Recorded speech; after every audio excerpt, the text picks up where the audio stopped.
Please.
Very beautiful. Thank you. You're very welcome.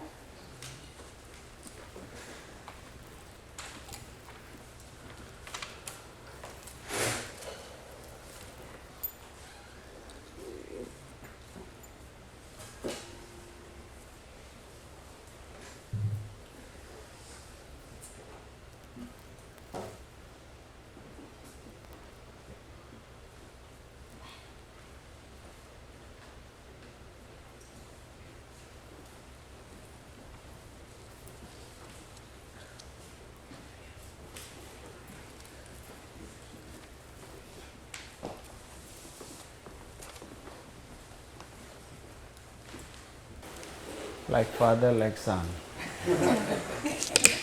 Very nice.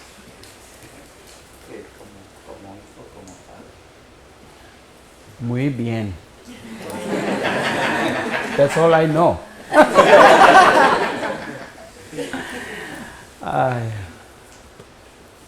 How are you? Soy nieto de don George Washington, porque tengo mi nombre, sí, speak Spanish. You can say what you want.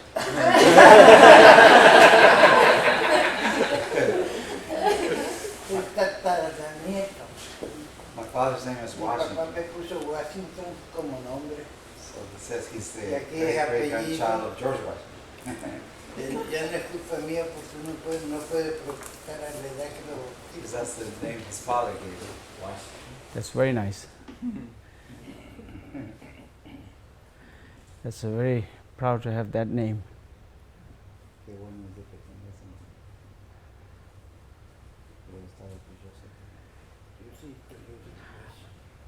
I can see you've been a wonderful man to have such a wonderful son.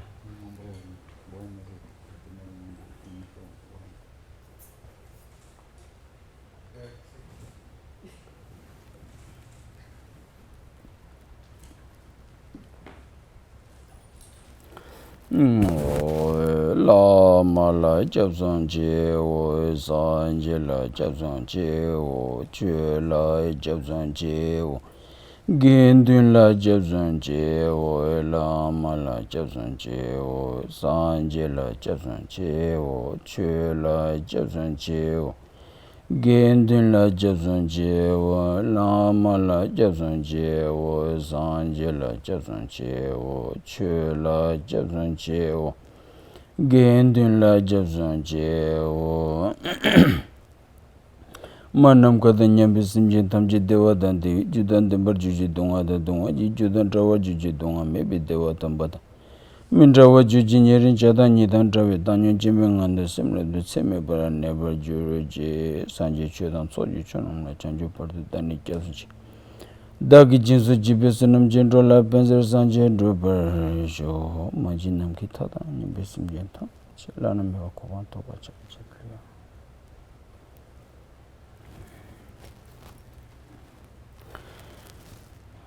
So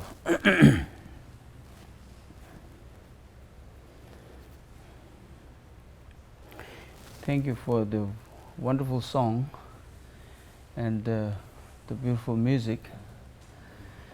So much I appreciate. It was very nice voice.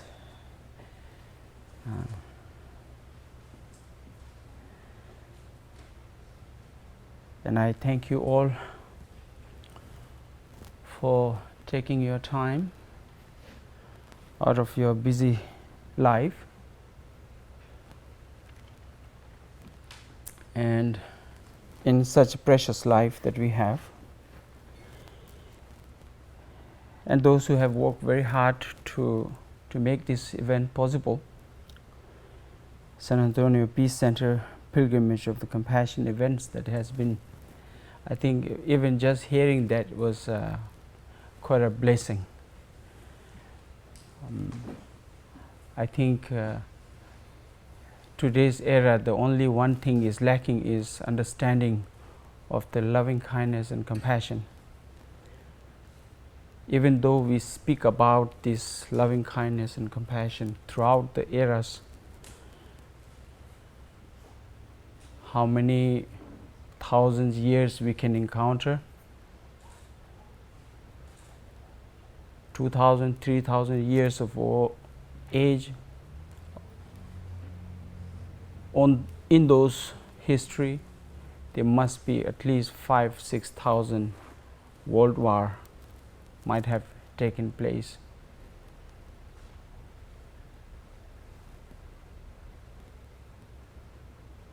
And I think it's not only Tibetan Buddhism, but I think every religion teaches us about this kindness, compassion, loving kindness and compassion. And so there must be something wrong.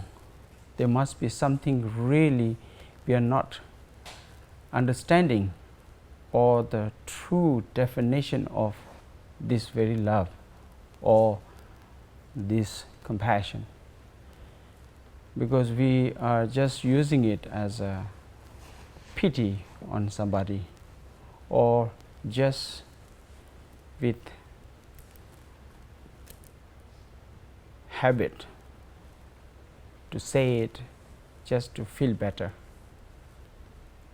for oneself. So I really appreciate and thank you very much for San Antonio Peace Center, the pilgrimage of the compassion events that is, and I hope that it grow, and every community can able to grow loving kindness and compassion in their heart, and can able to produce such a compassionate society that we needed.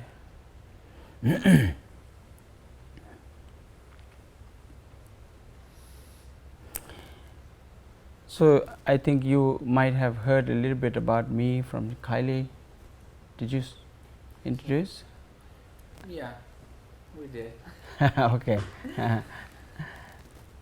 I try to come more often here, but I have so much work in India and Nepal, so I get stuck there because of the construction for the children, and then a certain remote area that I have to go and try to bring the help to them.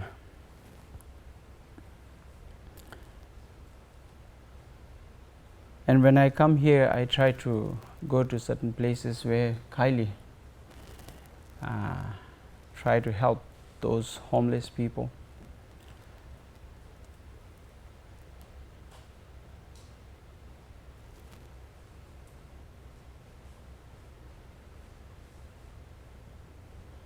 So I have to think now where to begin with, because it looks like all of you are much more elder than me, and quite an educated,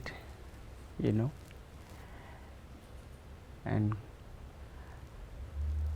by just seeing this man bringing his father hand to hand, that really does not need to explain too much. This is the kind of society we are lacking today, isn't it?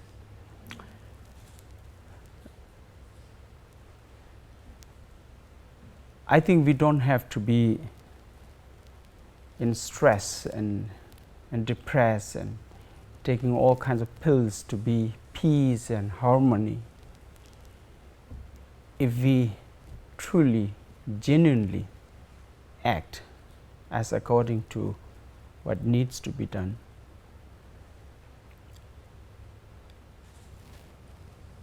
And Tibetan Buddhism, basically, if we try to understand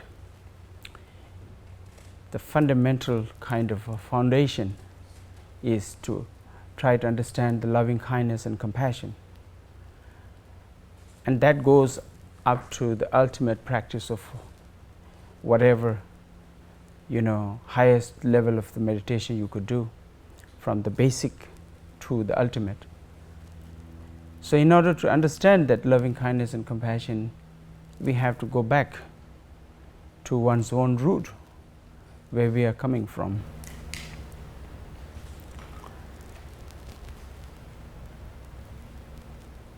We meet spiritual leaders, spiritual teachers who guides us from many directions.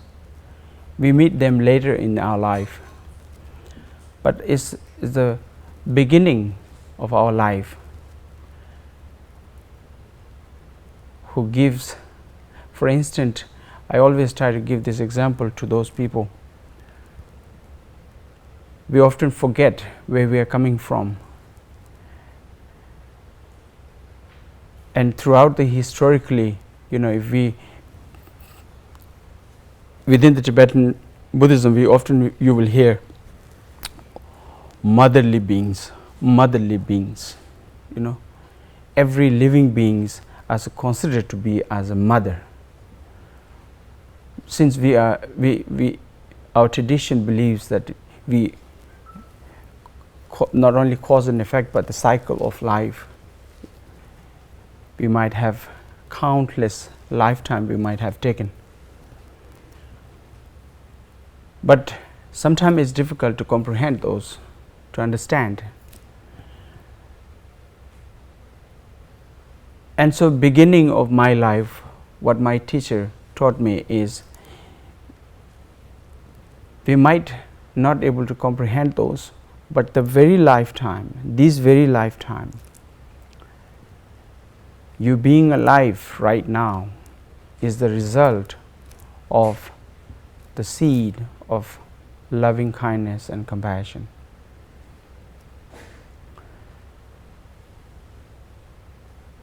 Please come in.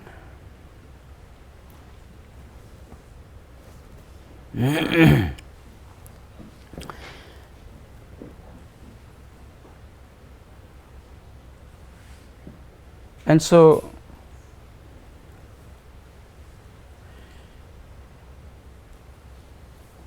the most example I've given is to the mother, because they are the one who sacrifice and so giving unconditionally. Throughout the history, if you try to look into the books of history, you may find the women likes to look the most beautiful in this era, and that's natural, isn't it? In China, if you look into the history, just to look beautiful, they squeeze their feet into iron shoes, and to be presentable, to be beautiful. Similar to that, if we go to India, in certain part of the Indias, there's women wearing conch shells, even looks like 2 or 3 kilos of the silver bangles, and still rubbing cleaning all dishes and just to look beautiful, presentable. If you look at now these days, we don't really have to go everywhere. The technology, thanks to the technology, they can bring everything at your bedroom.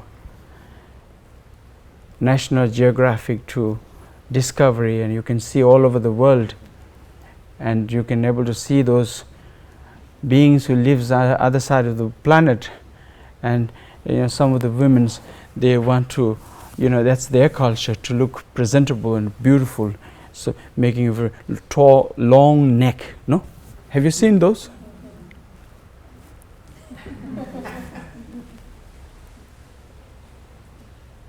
And if you look at our culture as a Tibetan, we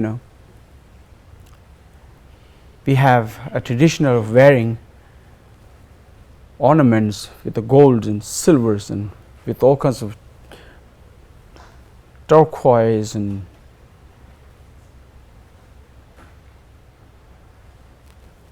what do you call that, corals, and it almost looks like 50-60 kilos. Not able to walk, yet just to look beautiful. And of course, in America, most of the time I hear the story of, the women's are not eating properly these days. They just want to look beautiful. 1 apple a day, and they're dying now. Isn't it? I heard the story like that. Just eating 1 apple a day to look beautiful. And then food disorders, all of the problems.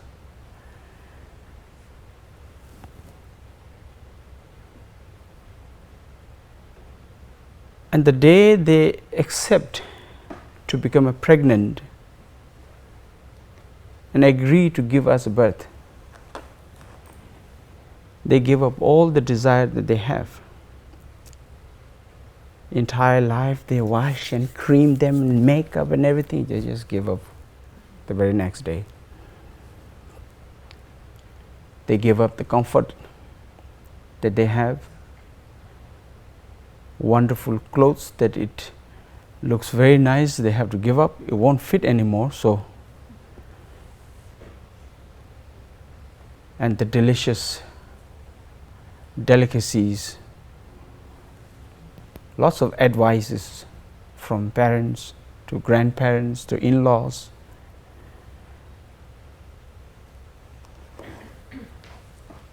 Nice, comfortable sleep, you have to sacrifice because, someone else is growing in your womb. So I often used to think, things like that. Imagine if I am pregnant, if I am pregnant and something moving in my stomach, it would be very scary. Instantly need to see the doctor.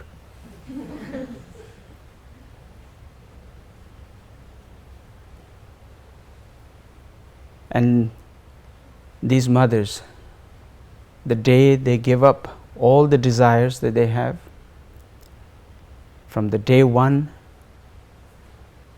constantly sacrificing their comfort,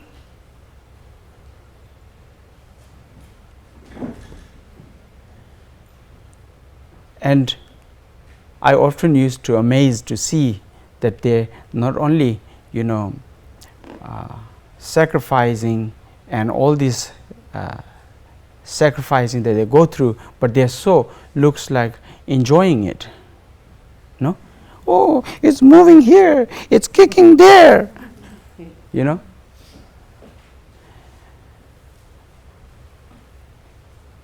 And often it amazes us to see that how brave they can be.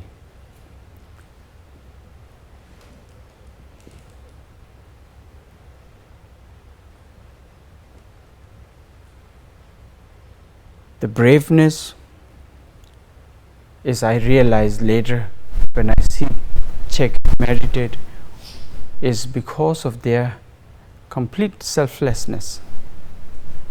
From the day one they accept to give us birth, they have sacrificed themselves completely for the sake of that another being that is growing in their womb.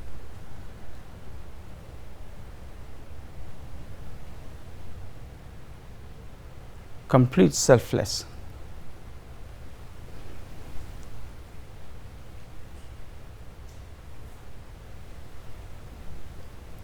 And it is not like weekdays job. No? Friday, party, I'll come back later. It's 24/7. Looks like entire year. 7 months, 8 months, 9 months, 10 months.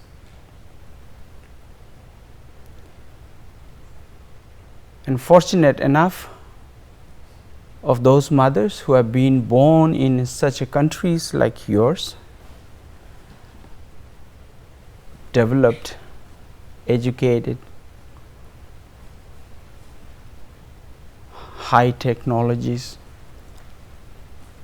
And there are many countries out there, third world countries, so-called third world countries. Their mothers giving birth, bleed to die, and yet they sacrifice.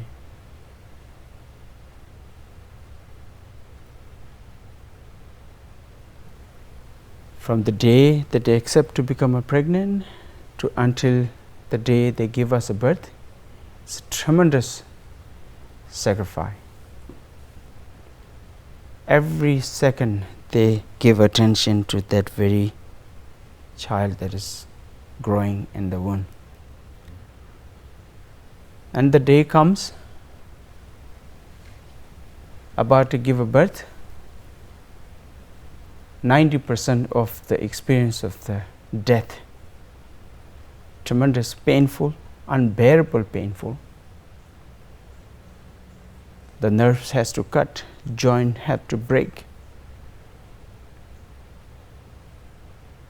They go unconscious sometime, unbearable pain that they have to go through. When they give a birth and the baby comes out and then cries, wah, wah, immediately the mother, they never reminds us of what they have gone through. The very moment they just let go of all the pain, the suffering, the sacrifice they have done, instant attention to that very baby. How am I going to make this baby stronger to be able to face? Instant attention. And they cry with that baby. Oh. Isn't it? If you are not mother, you might have seen those with your sisters, your in-laws.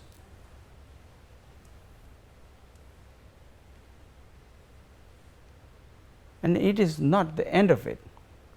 It is the beginning of their sacrifice.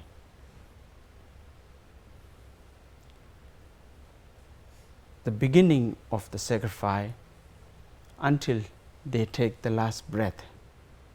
And every breath is their sacrifice for us.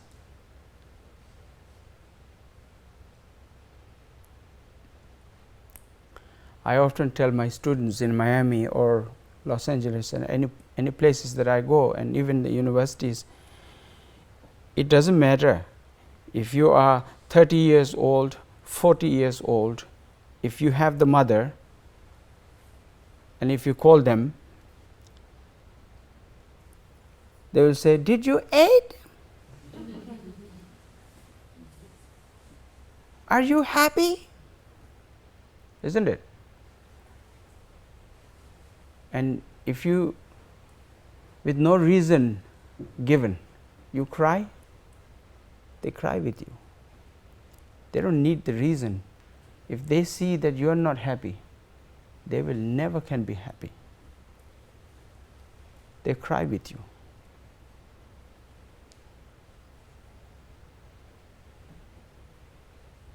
And if you laugh and smile, and then they rejoice on that.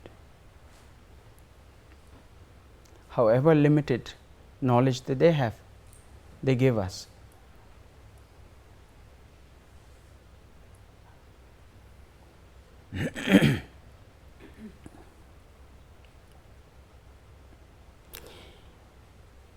And sometimes, often we, in this era, we are kind of quite selfish.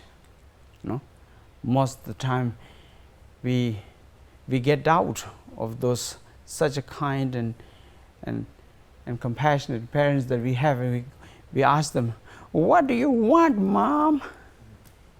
Give me my space. It's none of your business."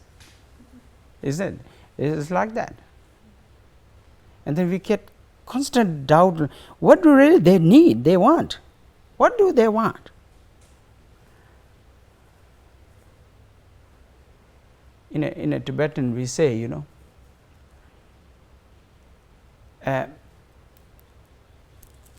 in order for us to really repay what they have given,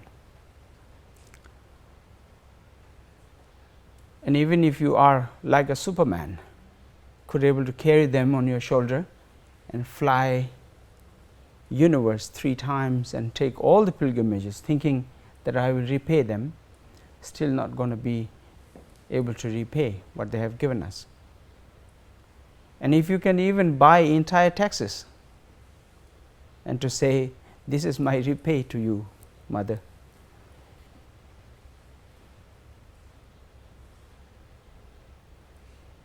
he says he cannot.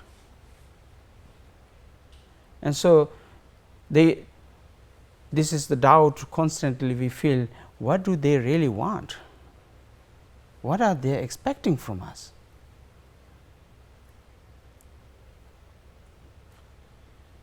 And if you look at, many occasions I find this, even though many of us, we don't get a chance to talk about our life, but many occasions I realize that there are people go, "My mother wasn't like that. She was drunk and she was taking drugs and she put me in these situations and that situations, and my mother wasn't that compassionate." And often there is a complaint about those.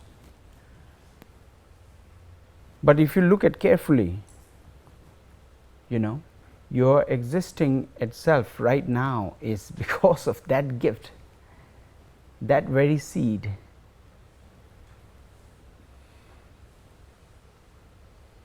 And every one of us in this world are not perfect,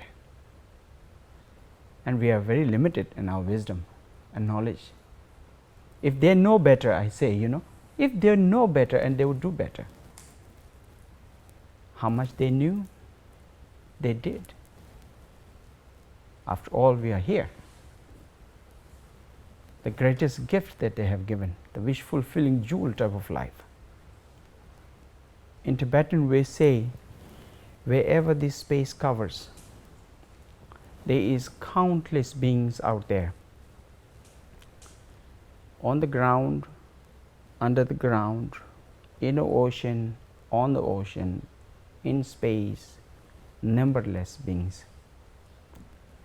And it almost looks like in this era, the way we live our life, it does not look like next life would be another human wish fulfilling jewel type of life that we have received. It's almost looks very slim, because the way we live today,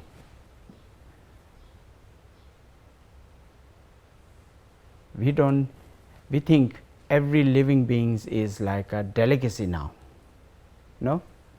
Look at China, Burma, because of Cambodia, Japan, in America too. Anything that's moving, it's the next delicacy. No? Including cockroaches.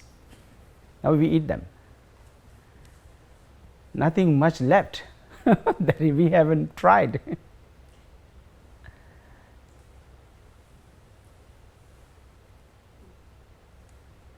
Karma is nothing but what goes around comes around.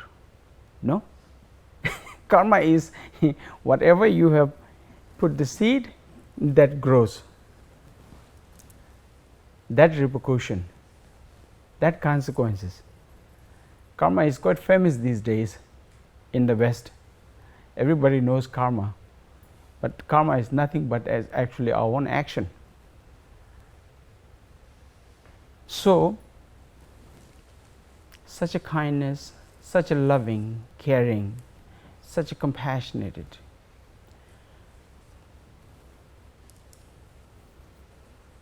unconditional. And we get doubt of what they really want. What do they really want?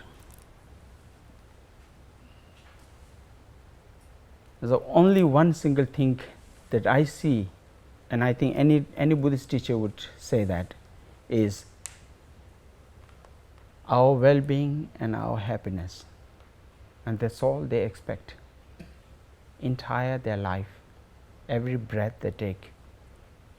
Only one single expectation from us is for us to be well-being and our happiness. And so we really don't have to talk about all many lifetimes to all of those sentient beings as our parents, to be all of those things, but really to begin with one's own mother, to appreciate, to see the true seed of compassion by nature myself, and genuinely appreciating and putting oneself as what they have expected us to be, and searching for that very ultimate happiness. I think if we do that, then not only this lifetime of our parents we repay them, but all of those many lifetimes that we might have taken life, they all did the same sacrifice, same kind of expectations, and their prayer would be answered today. If we don't understand this in our own life, then think of peace and harmony in the world. Trying to go out there thinking, I am here to fight as a warrior for peace and harmony. It's very difficult.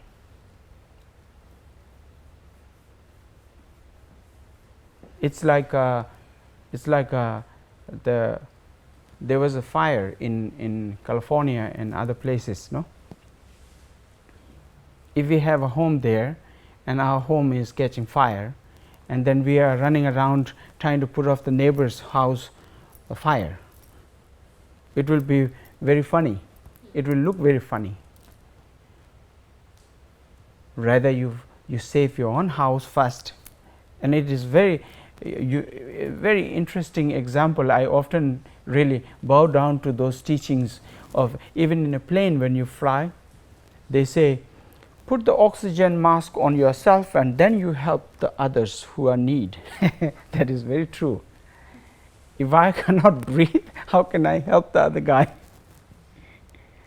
And so it is a great lesson, no? Put oneself first and then you can breathe properly.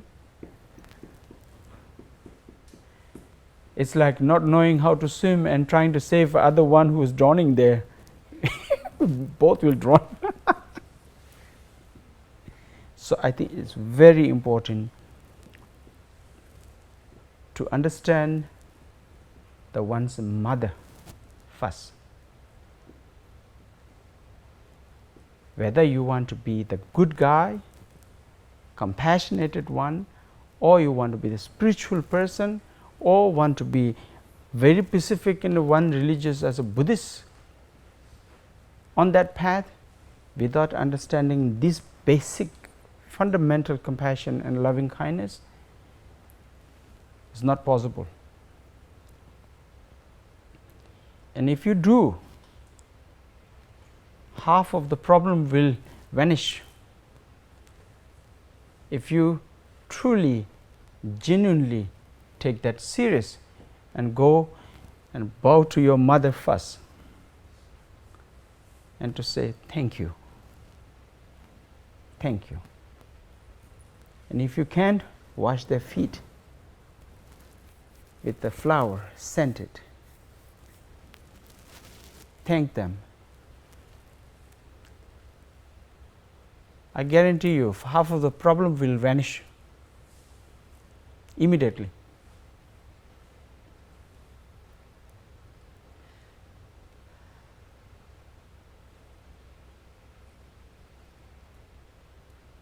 Peace has to begin within first, and then we can spread out. But if we have a problem inside and then we are trying to go out there to help everyone, it's almost not possible. And if you have a mother and you have not done this, I think you must do that first. It doesn't matter how terrible she might be, but once you genuinely show your heart and your appreciation, they will understand. And as I was saying, like wash their feet, and it's not in our culture here. I can understand. They may say, "What are you doing? Get out! Don't touch me." That can happen, no? But you make it. You make the tradition from your genuine heart. It doesn't matter. You break that ice. They break that boundary. You break that very wall that we have created throughout our lifetime, and look at each other. Every one of us is seeking for the same happiness. No one is seeking for unhappy, unpleasant, and suffer.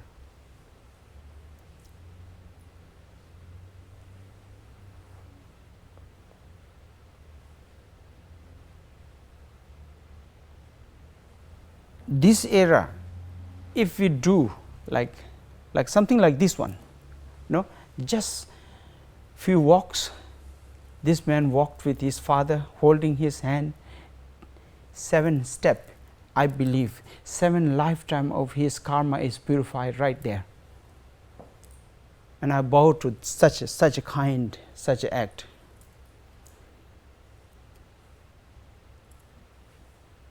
I wish everyone could do that.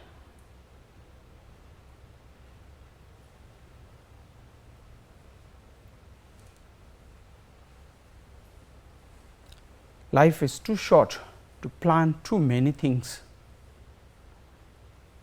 And it's like a lightning shot. It's very short. Too short to make so many complicated things. And we are very good at that. We are very expert making it too many complicated stuff, and then trying to fix that.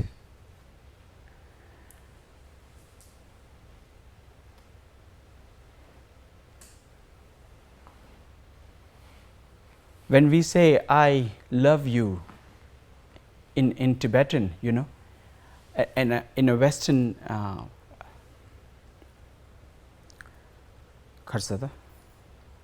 definition of true definition of "I love you,"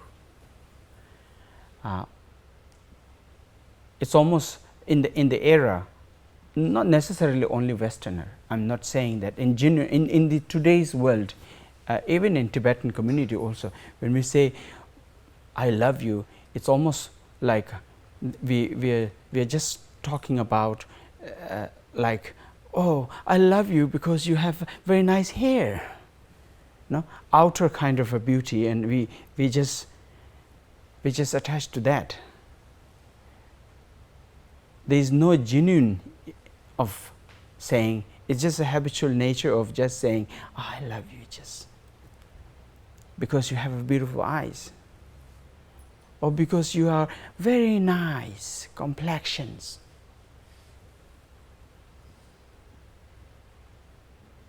And then one day the hair starts falling off, then what happens? "Oh, where did that nice hair go?" I love that part.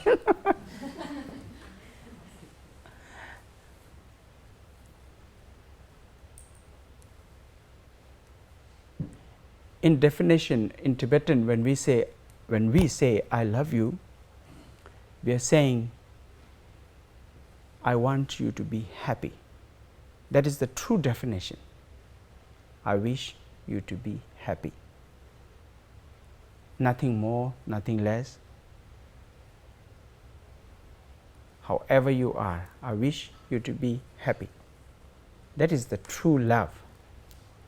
And I think we need to recall those, to say it again and again until we truly, genuinely wish the other person to be happy.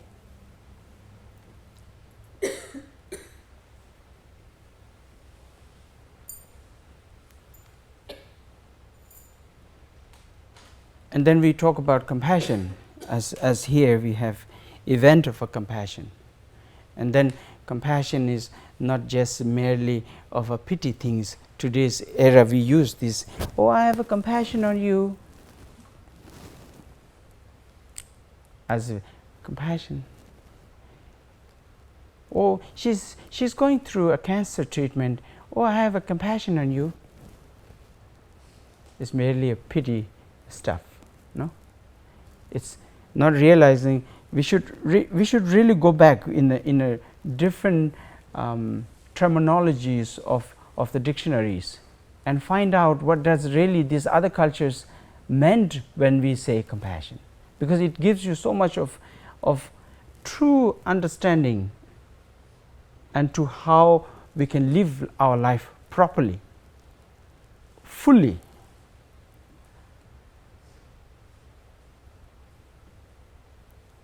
Compassion is not just simply the word of pity, but it has a great, profound wisdom in it. When we say, I am having compassion, then you are genuinely saying, I am not only wishing you to be happy, but completely I wish to eliminate you, liberate you out of this cycle of suffering. And how can I do this?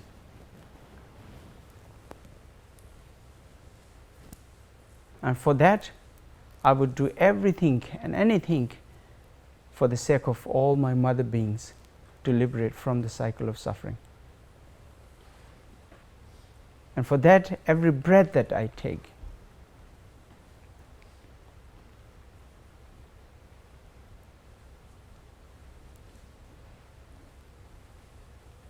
so, is this San Antonio Peace Center have begun this pilgrimage of compassion event for how many years? A year and a half. Year and a half. Ah, so wonderful. So wonderful. I think this is the most needed one today's world. And so that's very wonderful.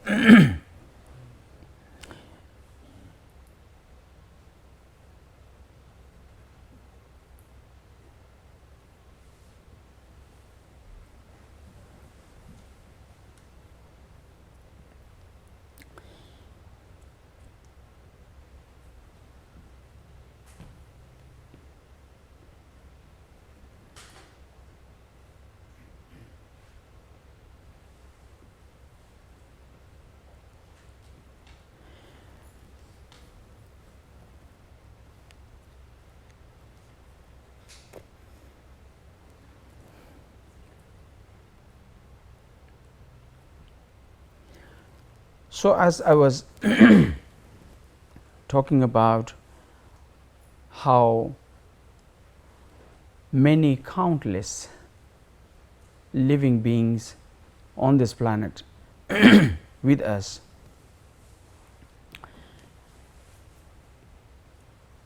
nevertheless, science still trying to count the numbers, it cannot. It's almost impossible.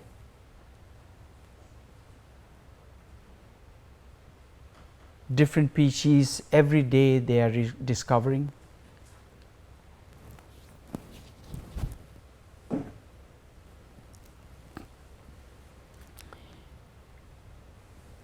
On this planet, very neighbor of all the animals realms, living with the suffering nature of fear, eating each other from smaller to the bigger, and that goes on in the ocean from the size of the tip of needles to the huge whale, eating each other. And with this, within our society,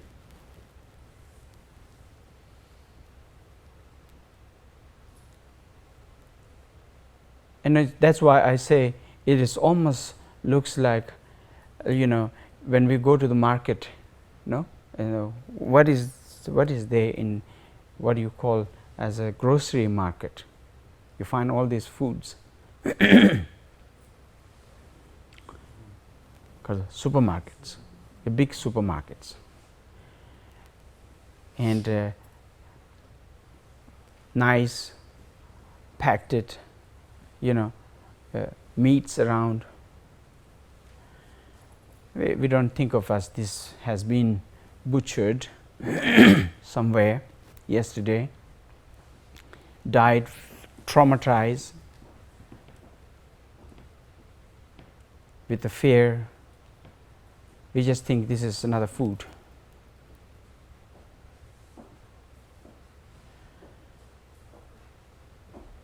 We have no feeling towards that beings. When we say peace, compassion, loving kindness and compassion, we are not only talking about only for human beings, as our brother would and sister would, no, but throughout the world, towards every living beings. And so it becomes a very important and become very important subject, how we deal with all of those beings who lived with us. And the funny part is in such developed countries, you don't see those slaughtering houses, because it's somewhere else, and they bring it with a nice package, and then we think it's a food. If you go to India and Nepal and many of those countries, they butcher right on the street, and you can see how animals look at each other, and there are some animals crying, tears, screaming in because of the unfortunate kind of life that they have, trapped, suffering from the dumbness, with the fear, have no voice, no one can understand. Countless at this very moment, somewhere out there must be butchering. Do we hear them? No.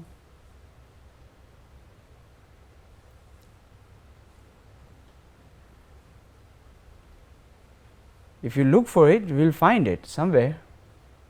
It's happening.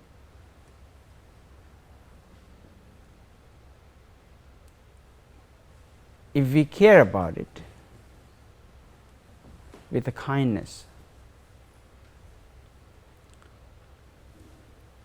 and again, kindness is something which we really sometimes don't understand much, the kindness. And then the faith is another thing. Faith and devotions, this is a true subject that often we find in all the religious and all the spiritual path. Without these two is almost like not possible, but yet we really have no understanding towards that. And if we understand properly, then I think we will stop doing what we are doing. I think there will be a big full stop for ourselves, and to look back and think and taking it very serious.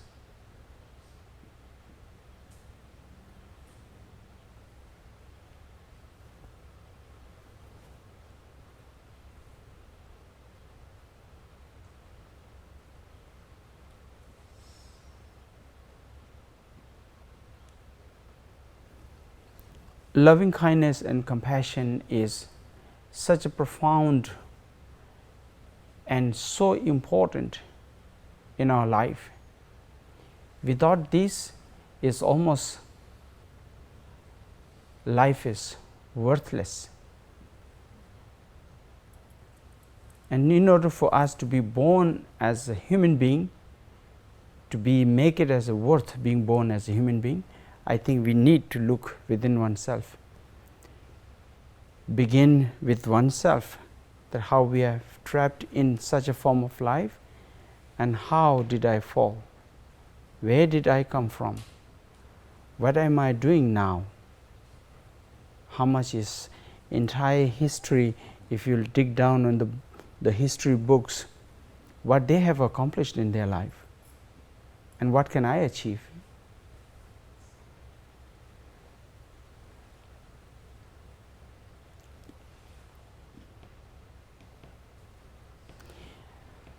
Sometime when we find is a beautiful, nice Tibetan tankas, painted, and then we come around and such a peaceful people around, and immediately we feel this instant rouse of the pure faith, that is naturally comes out, and such a pureness in this area. Wow.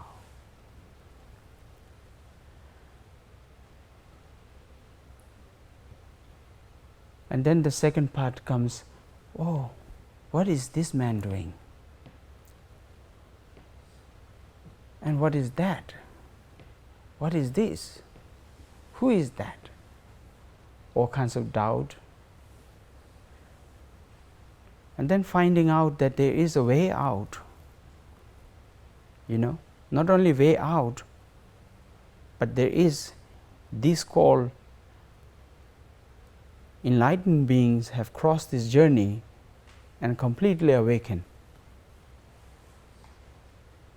Oh, this longing faith arises again. The second part is longing faith. I wish I can be on that other side of the shower. And then you get to have all these doubts. Again, who's going to take me there? Who's going to guide me there?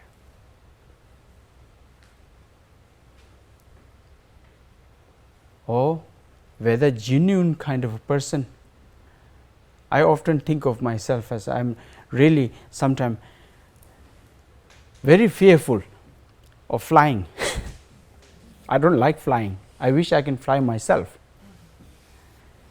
And so therefore I've always thought, oh, is these pilots are really qualified? Did they really qualified on all of those? Who investigate those? Are they drunk? All kinds of doubts. And similar to that, I think these are the to clarify when we talk about the faith. And complete faith arises. That is the first aspect of the devotion arises. No doubt. Complete. And the second part is the kindness.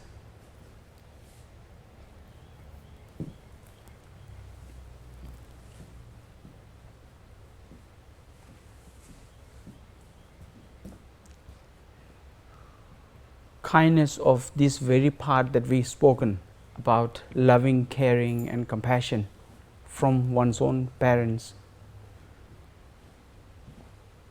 and how much limited they have the knowledge and wisdom they provide us, how to walk, how to speak, how to face the world, and the limited of a knowledge. They teach us how to face this world. However, they know. And then we meet some spiritual guide for me as my teacher. His Holiness Penda Rinpoche. Ever heard of Penda Rinpoche? Not many. Sometimes I go around and I think, oh, my Lama must be known throughout the world. Because he's my hero. So for me, he's everything. So I think, oh, sometimes I forget.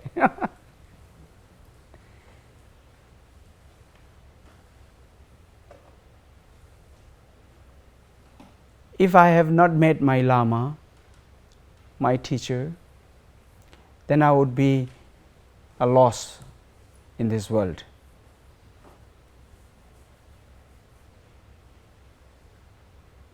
Because my parents were very limited knowledge that they had. They provide everything for me. Such a wonderful life with whatever they can possibly provide me. And then meeting with this Lama who takes me beyond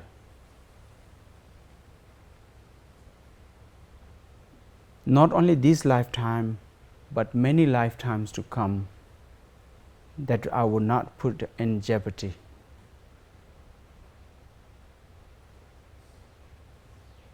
I could be killed in a gun and bombs and nuclears.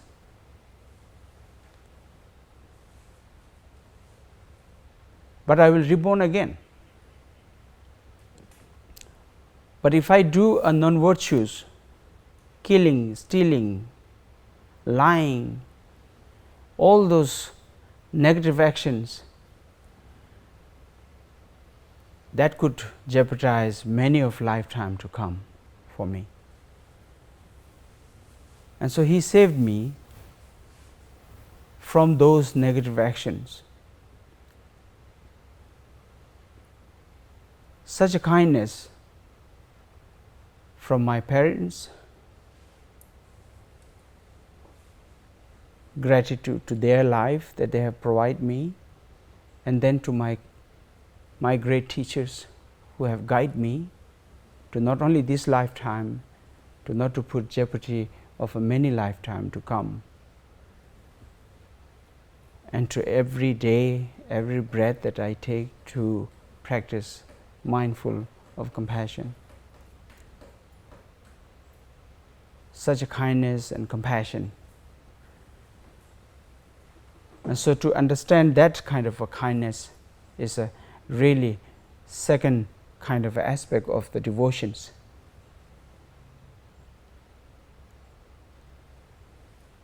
And then the third one of the devotion that arises is only through the pure perceptions, how you take it. And so literally everything is in your hand. To really bring the change in oneself and out there. We often, I always seen, oh, let's have a peace, and then there is what you call this bird? The kharsa. A dove. No? White dove. No, white dove is a symbol of peace. No? We catch them whether he like it or not. Peace. And then it looks like sometimes they fall. Can't fly anymore because they were trapped for so many hours.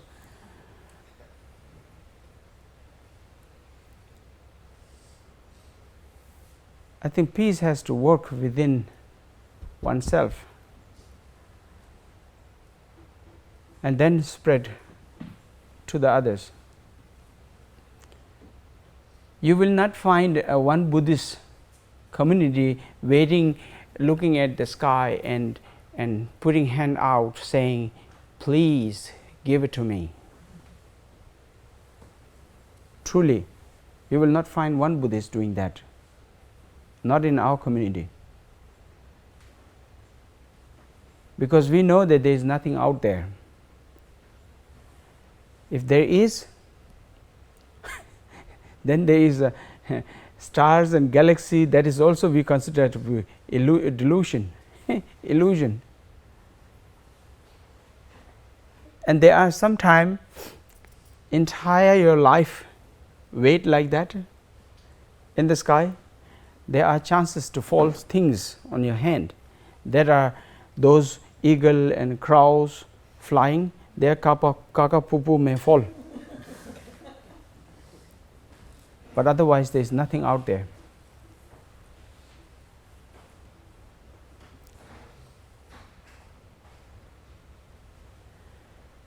So with this kind of attitude, with this kind of a mind, with a full of compassion, genuinely,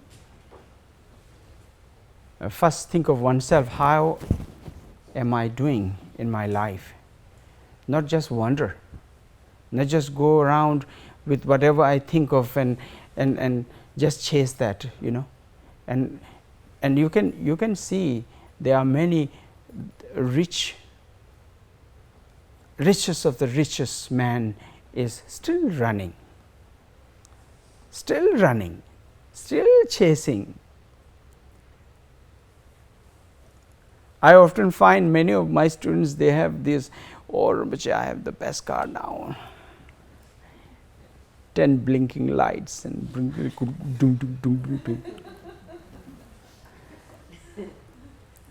and then next day their friends calls them and says, you know, before even the service time comes, hey, there's a new car blinking 50 lights in. they still again they're behind that. It's a never ending story. And end of the day, are we truly happy? It's just a temporary kind of, you know, maybe 2 days, hi, and then after 2 days, of course, someone calls up like that, and then we lose our interest. We need the other 50 light blinking inside, you know, and we never stop chasing those.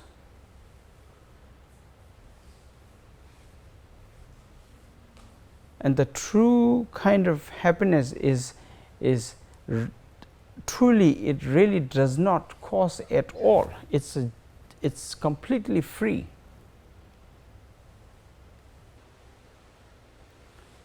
And if we do that constantly, more and more, that joy and happiness lasts far more than those televisions, motor car, to the big house, to all of those material. I know you must have heard this hundreds of times, but I think if you look at deeper,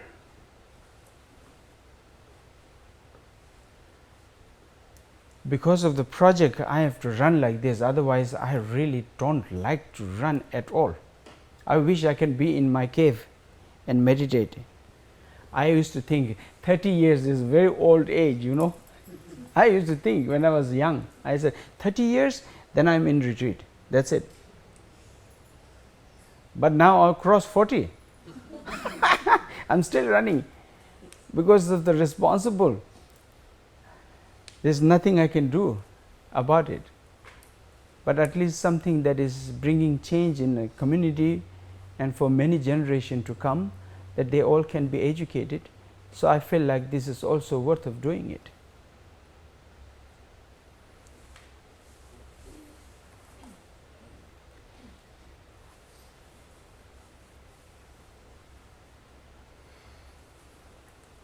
I think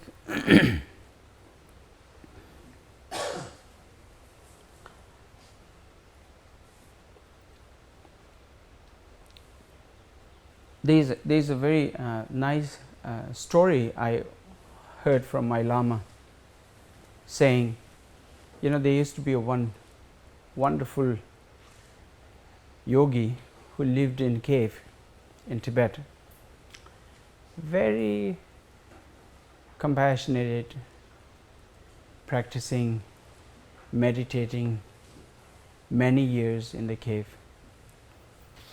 And he had a wonderful student who was a very young boy, always used to, you know, cook for him, make him teas and food. and do as a seva, as a service, assisting his teacher.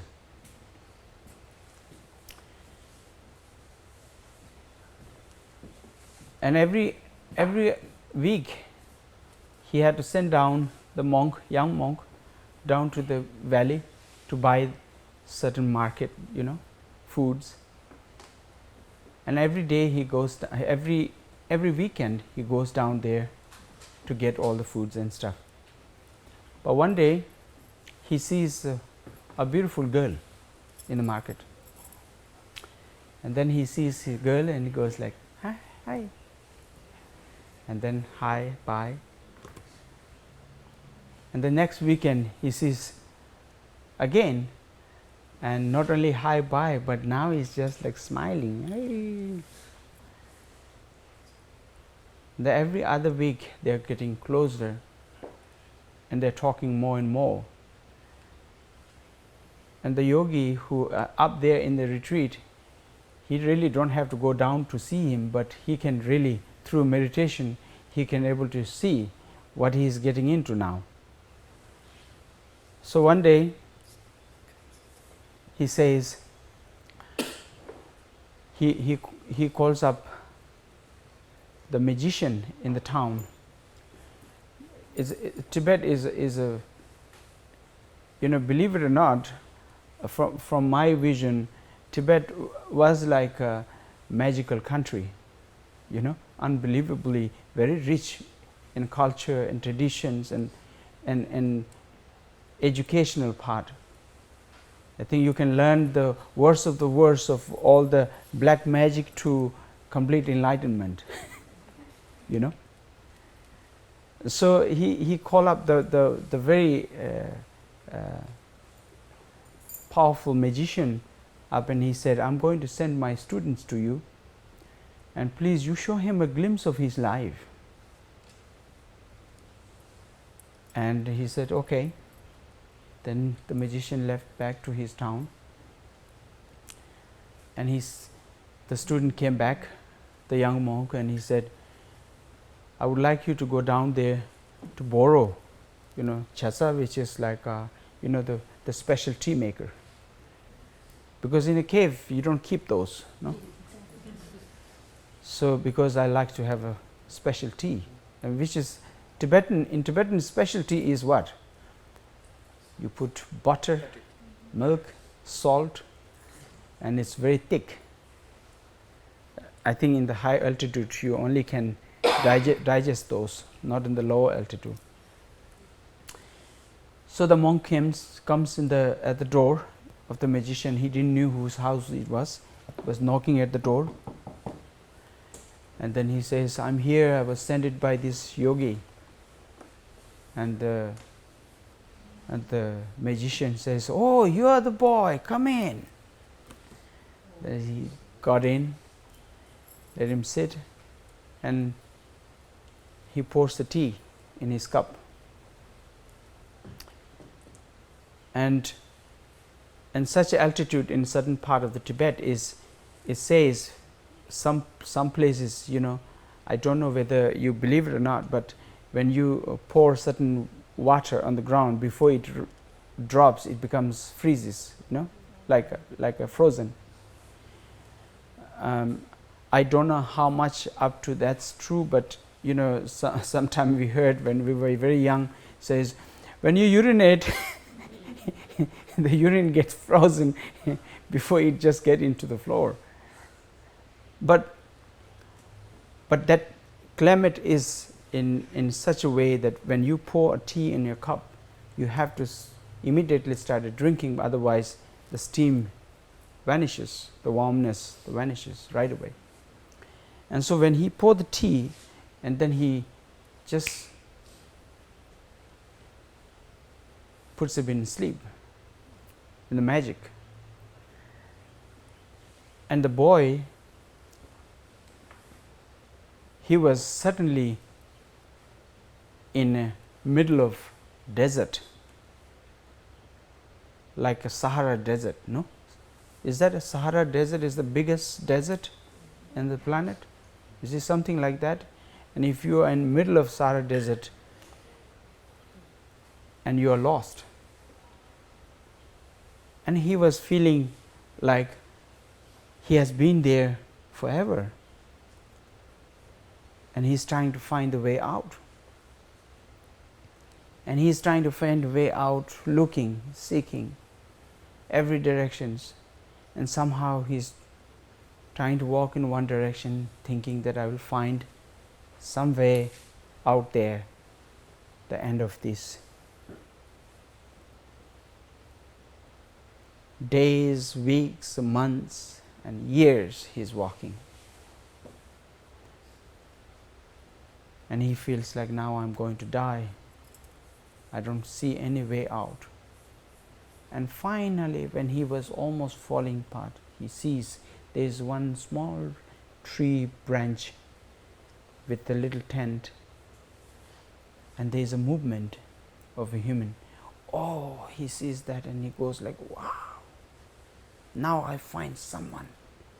And then he yells at them and shouting, and and then he goes walk and walk and walk. And finally he reaches there and he sees that there is one old man and one old lady and very nice, beautiful daughter. And he sees that and he goes, wow, I finally found someone. Can I have a water, please? I'm dry my throat and I'm dying. And so the daughter brings the cup, a small tiny cup, and he was thinking if she will pour the water, to drink, and he goes like this. She drops one drop of water. Tick. She says, it didn't rain for the last 7 years, so you lick that, please. We have to save the rest for ourselves. So he licks, and he fulfills with this lick for a few seconds, few minutes, and then he asks the old man, you might know where is the way out from this place. I have to go out of this. I'm so tired of looking way out. And the old man says, you must stay back, otherwise you will also die trying to look for it. And so with that advice, he settled down with them, and months and years, the old lady, the mother, dies. Of course, nothing out there, so they have to live on that body as a cannibalism. And then one day the father about to die, and he says, now put the hand together with the daughters and that man for him, and says, you have to look after each other. After I go, you're the only two people who have to take care of each other. And so they got married. And so now they have to live on father's body.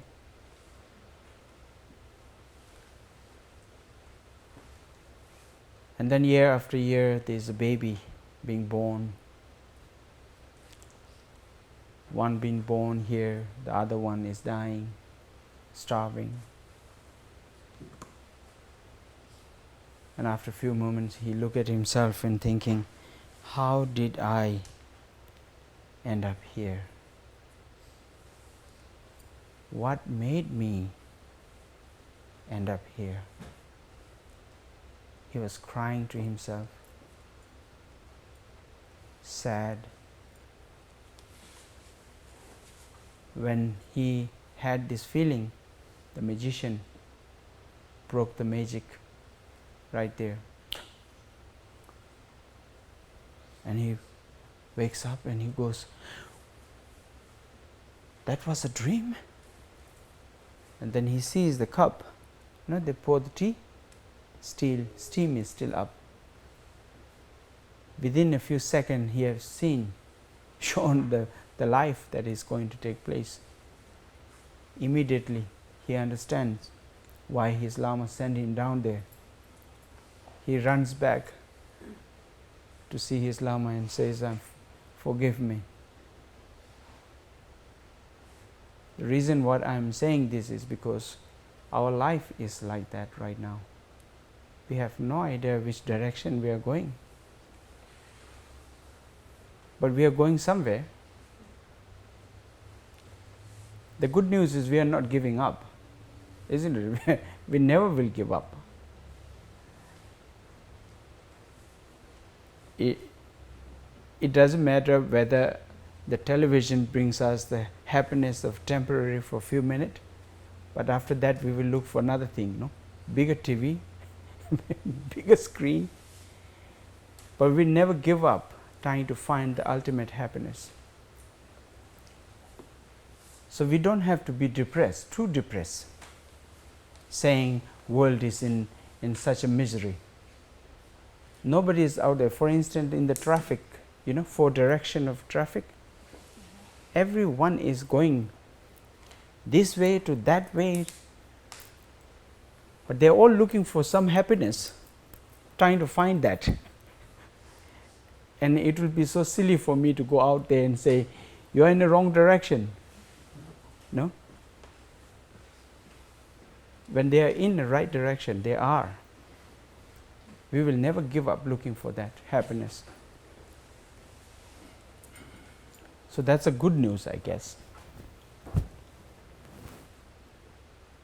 It may take a longer time, many lifetime.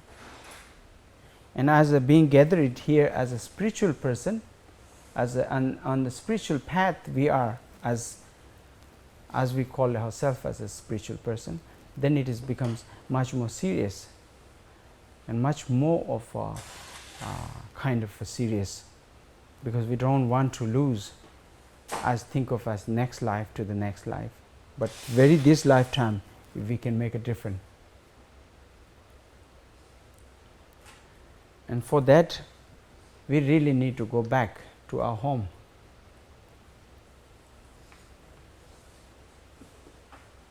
And to talk to one's own parents. Begin compassion, loving kindness from there.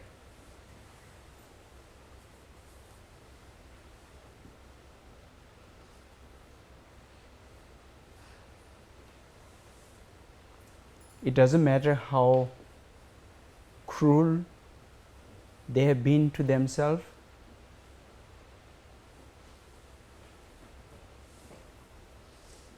how limited knowledge they are having. You can heal it. You can make it.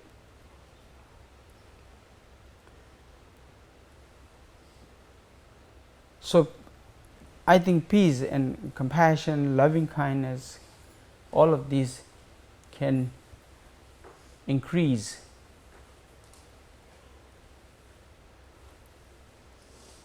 can be produced the peace and harmony in the neighborhood, in the families, if we look at genuinely to each other, and we are all seeking for the same happiness.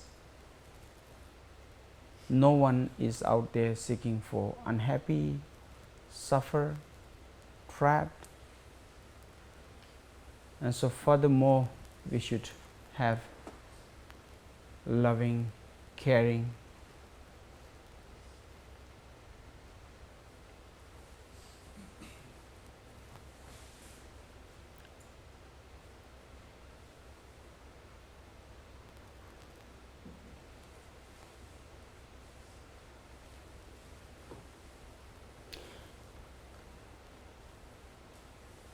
so in order to increase the loving kindness and compassion in a day-to-day life, I always suggest to do a Tongling meditations. And would you like to do that? Tongling is taking and releasing. The Tongling is one of the really simplest and the most powerful meditation that we could all do to increase loving kindness and compassion that every breath that we take. And it says that every healthy healthy person will take 27,000 breath in and out, every day, a healthy person.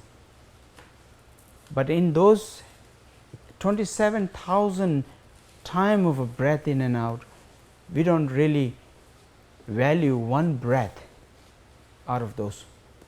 We really are very concerned on, I don't see properly, to my arm hurts, to my leg is not good, to all of the organs that we care much. But truly, if we stop breathing, then it's called dead. No, isn't it? Then it's all over. We can live with without leg and hands and blind, but when we stop breathing, then it's over. So the very breath in Tibetan we say, we ride the wind of a horse and channel throughout our veins, and so there is a feeling throughout our body. So breath is essential. And so in order to be alive and complete mindful, I think the exercise of the breathing and to really genuinely trying to take all of the sufferings out there, inhale and take it within oneself and mix it with one's own kind of suffering and pain and sickness, and then exhale and visualizing in the space it just disappear. We'll do that 3 breathing exercise today. Okay? Don't think of us, I'm someone who is really trying to be like a bossy around with someone who is trying to act like he knows. But I'm also doing this practice every day. It's very useful. So I share with you all. The second last finger, trying to press this down. And then use it as a gesture of as you are pressing down something. What you are pressing down, like this. What you are pressing down is all the anger, hatred, jealousy, all of the things that creates lots of problems, and only positive, kind, compassion, loving, caring, all of those arises. And visualize that very heart we think all the goodness arises the same place, it's all the positive, negatives also arises in the same place. The second last finger which we try to press here is, you guys know better in the West country because everybody will wear the ring here. No? And many of you might know that these nerves, we believe that it goes to heart. And that's why you guys, wear the ring here, saying, my heart is your heart, your heart is my heart. And then they put the ring engaged and marry, and then when they get upset, they can take your heart away. The problem is sometimes when you tattoo on it, then it's a trouble, Further more troubles. Can't take it out now. But anyway, this second last finger, nerves, goes to the heart. And we feel that heart is the place where all the positive, all the negative, all arises in the same place. So visualizing that we will press down all the negativities, negative thoughts, and only positive, loving kindness and compassion. So when we inhale the breath today, visualize the entire living beings out there with suffering from all kinds of diseases, all kinds of anger, hatred, jealousy, all kinds of sufferings out there. We will use our nose as like a vacuum cleaning. Suck everything in, all their sickness. Visualize that nothing left out there. And so don't worry. Again, maybe we think like, oh, I already have so much problem. How can I inhale all of those sickness? Now I will be in more trouble. Don't think like that, okay? Think of as if I wish I can do this to eliminate everybody's suffering. So visualize like that. And the first breath, when we inhale, take everything, whatever left over in the second term, third term, tiny beanie things left over, visualize. And then when we exhale, each time visualize that my body is becoming like more and more crystal clear, completely empty and clear, nothing left. Okay, we do that.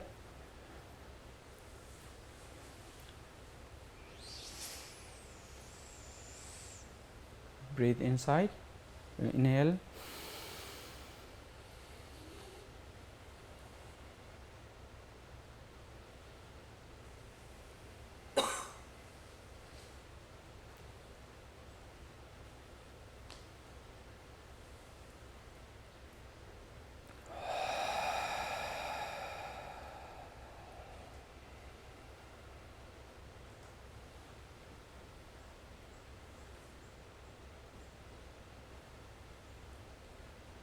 we'll take the second one.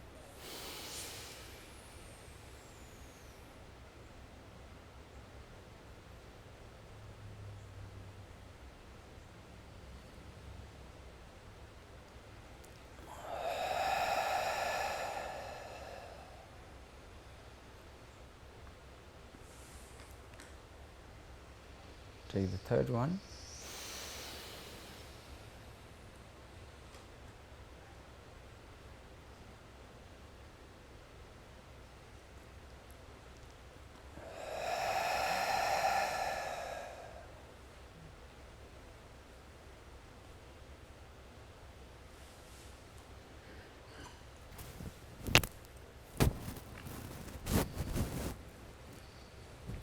Now we will remove our hand and put right on the left.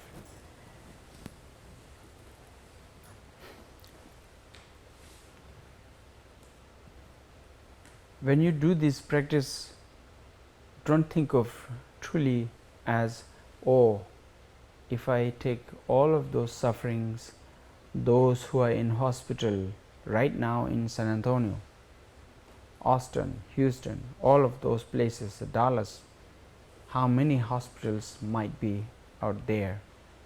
Thousands of people in death row with the sickness and diseases, suffering from fear. How many slaughterhouses out there?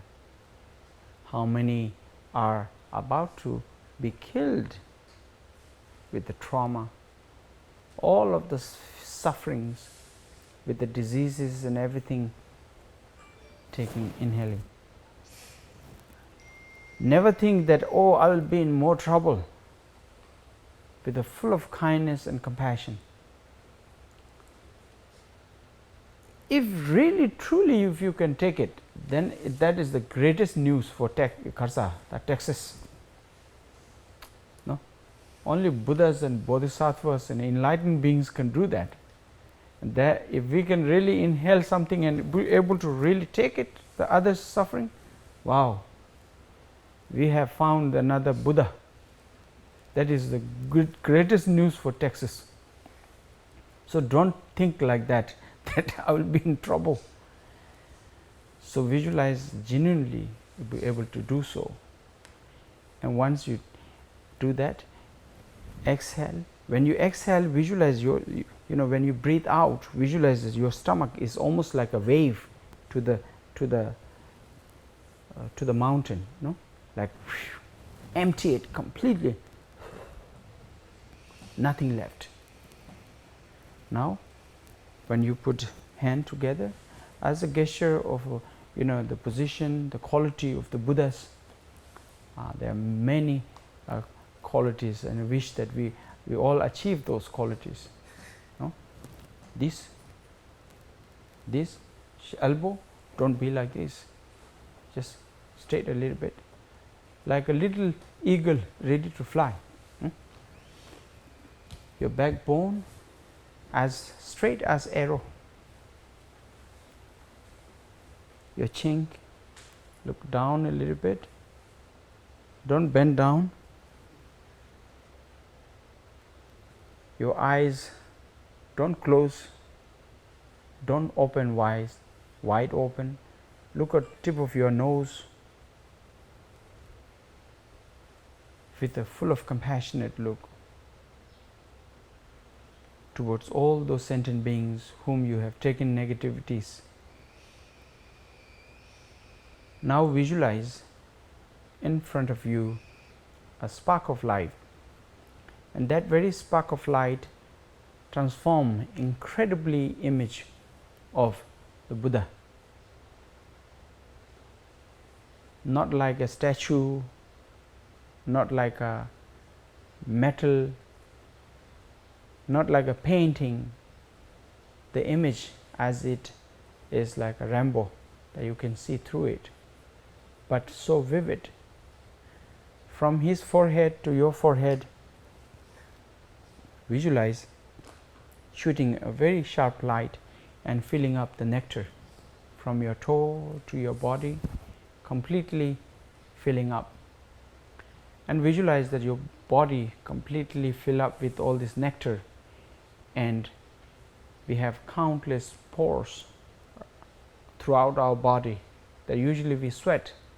Visualize that those are all opening like a flower, countless flowers throughout my body, transforming into flowers and shooting a spark light towards all of those living beings whom you have taken all the negativities. Now you are shooting the compassionate light that each one of those beings hits the light, they all completely awaken. Visualize that they all are doing the same as oneself, to benefiting one another.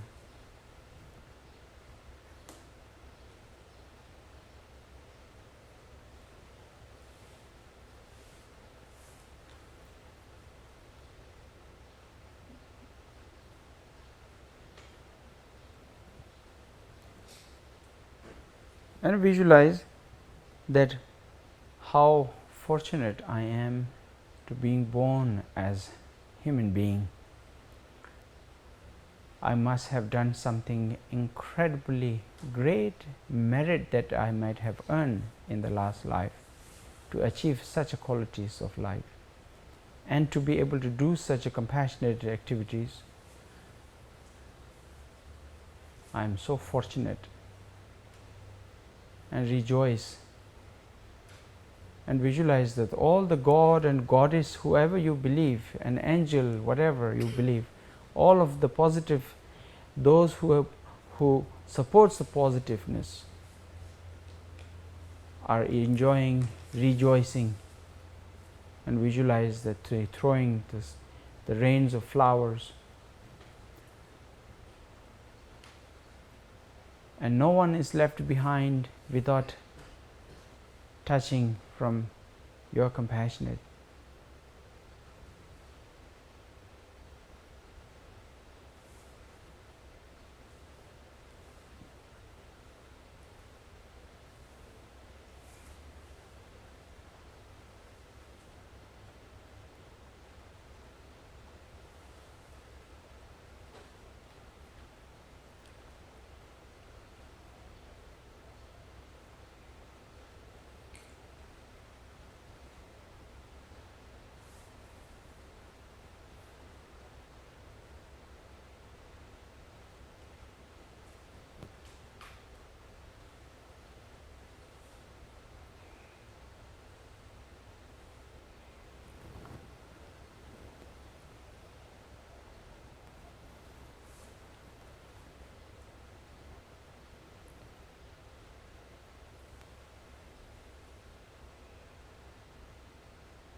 Now visualize that all the pores that are transformed into flower dissolve back to your body, and the light, that image of Buddhas that shoots at you, to dissolve back into that statue, that image, and then that image dissolve by itself in this space, in this very light that you made it appear.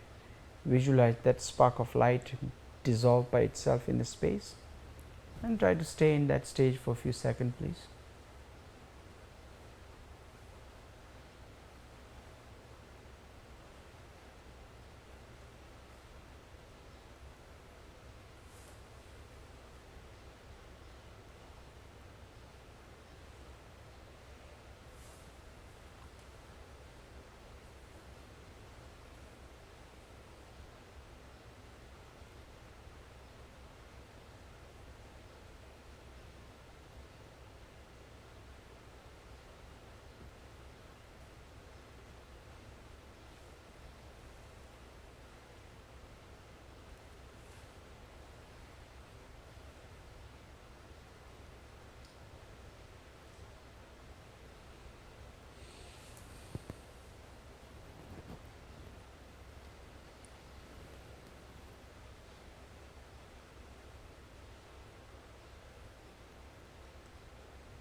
Okay.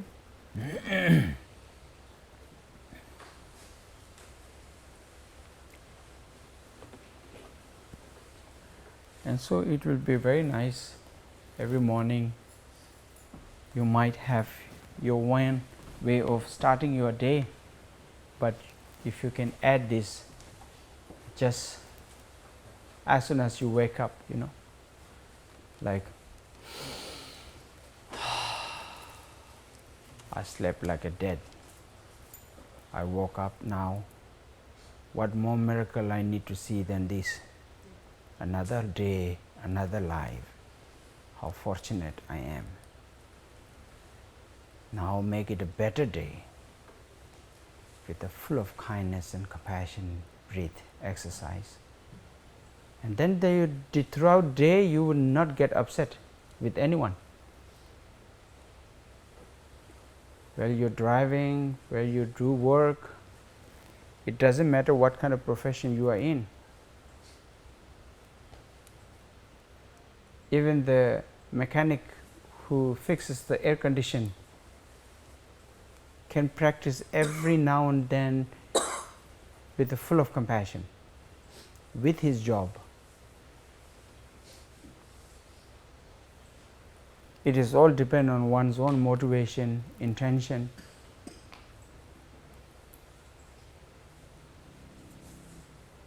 Any profession. So,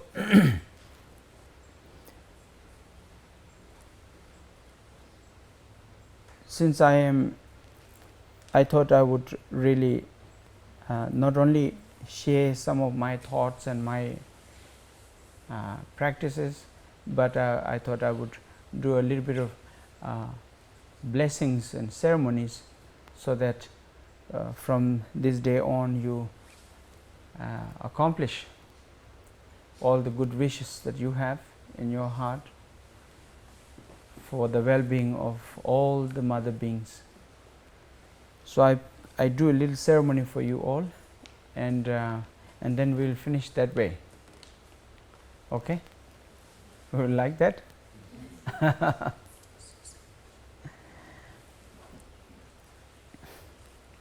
Oh yeah.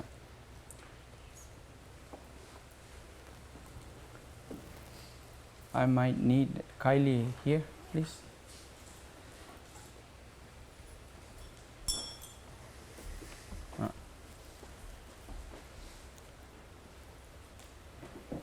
My cowboy student. Now he carries the weapon of compassion and loving kindness, not gun. When I was very young, my Lama came back one day to the monastery and he brought this movie called Good, Bad and Ugly. Truly, I thought the West is very wild. I thought, I would never pray to reborn in such place. They talk less and shoot more. I thought like that when I was little. You know, have you seen that movie? Oh.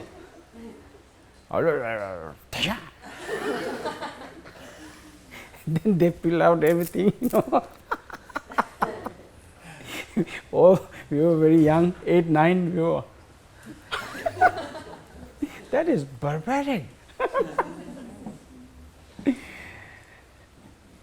So here I am in that same country and seeing and meeting with all the wonderful people. Very unique, deep down, very compassionate. That is our nature. It doesn't matter who that person is. If you see it, you know, it's for American, not for all the American, but in general, kind of what you call as a for American, not culture, the war that happened, no? Saddam Hussein to Osama bin Laden, considered to be the biggest enemy and threat, and whatever he was like labeled as if he was the evilest one. It doesn't matter. But even though, if you ask that very person, would you like to be limited?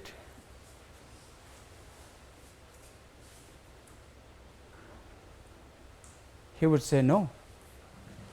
I'm looking for freedom and peace and ultimately liberation. So that's why we have all the pockets of everywhere, group of guerrilla liberators, FBI liberators, CIA liberators, all kinds of liberators. It is in human nature, because we are naturally born as a liberator. So it is within our nature.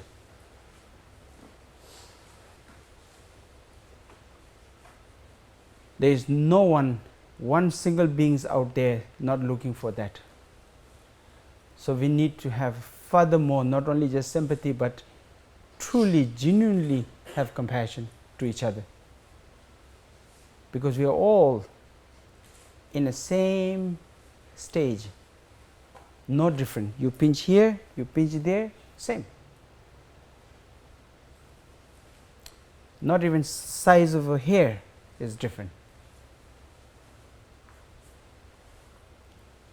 So therefore, I'm honored and privileged to be here with you, and today breathing with you, and to be able to accumulate such merit in such place for the well-being of all sentient beings. And so I pray that all, not only myself, but all my lamas and lineage of those lamas up to Buddha, I pray that you all receive the blessing of protection from all the obstacles on your path, and to you accomplish all the good wishes that you have in your life. Jeyul jindu zanza bema gezar dombo la yamze chugu ngudu nyipe manju nishizu rekordo kanda mombe ko ji jizu dawa de jinjeleshi nguru bema zede o jeyul jindu zanza bema gezar dombo la yamze chugu ngudu nyipe manju nishizu rekordo kanda mombe ko ji jizu dawa jinjeleshi nguru bema zede o jeyul jindu zanza bema gezar dombo la yamze chugu ngudu nyipe manju nishizu rekordo kanda mombe ko ji jizu dawa jinjeleshi nguru bema zede o nincho ndero chimbolan dujo daro wanju gedaro depa chodon thumo ngudu tsadu so manam kada nyambe simjin thamji dewa tan devi judan de marji dunga judan tawaji dunga mebi dewa tamba da minda waji nyeri jada ni da dawi tanyu chimbe ngandu semra du seme bana never jeje namo sanje kunjo kadana chukunjo kadana gendin kunjo kadana lama tamba ni kadana idan la zun ni kadana kada chu ni kadana jine mana wa jojo paji na joji nang tungen nam do joji o mane pe me hon re pe o mane pe me hon re pe o mane pe me hon re pe